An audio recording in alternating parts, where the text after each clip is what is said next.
In this video, we are going to discuss and explain the topic prior art search for academia.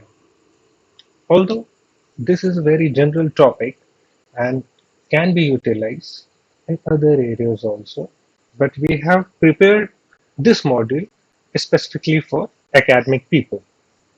So this entire presentation is divided in two parts, and here we are going to discuss only first part, where we are going to give you a comprehensive introduction to prior art search for academics.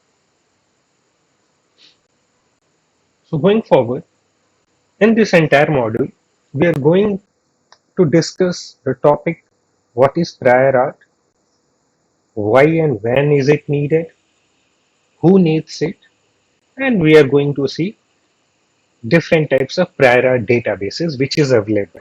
So what is prior art? Although you guys have already aware about this term prior art, and some of you have already very good understanding of this topic.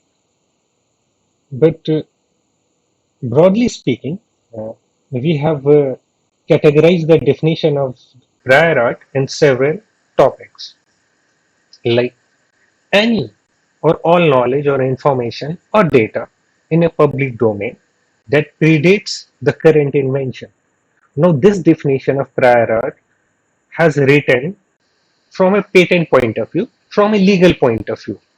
But I want you to look into the topic prior art in a very holistic way, in a much broader way.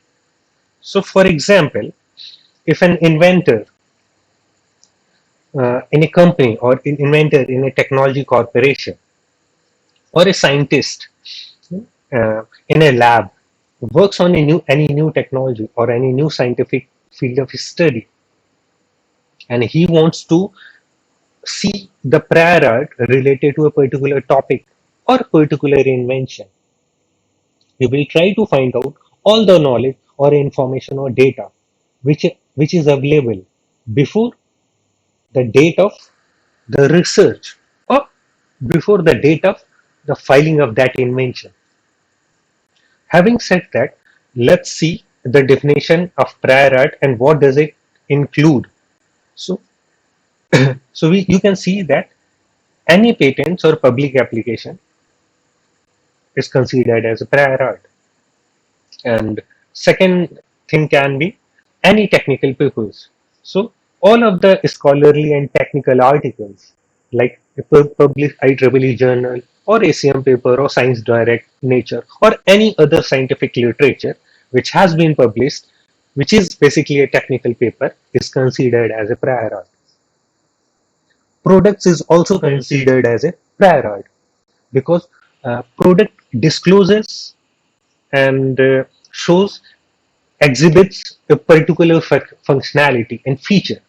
And the fourth one is very interesting type of prior art, which is traditional know-how.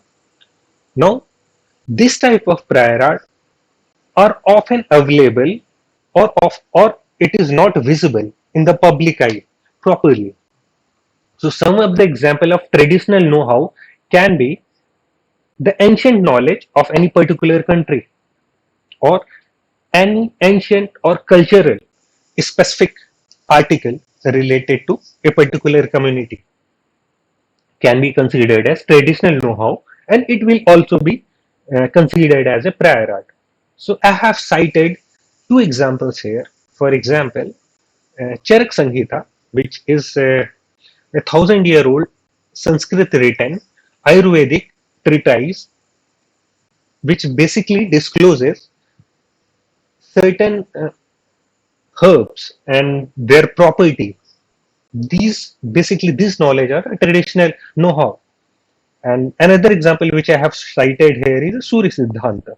Surya Siddhanta is basically a book which discloses the movement of planetary bodies, and it is a very old book, and it is written around 10,000 before 10,000 years. So this is an example of traditional know-how. Another type of prior art is thesis. So any PhD or master's thesis is also considered as a prior art because it discloses certain information, certain specific information related to a technology, any scientific field, or a particular topic. The manuals, the product manuals, the rules, all these considered are as a prior art. And books obviously is also a form of prior art. So, so we can see here that there are wide variety of articles and published document which is available in the public domain is considered as prior art. So, from a legal point of view, from a attorney perspective, uh, anything else that is published before the priority date of the invention or before the date of our interest or the date of our researcher is considered as a prior art.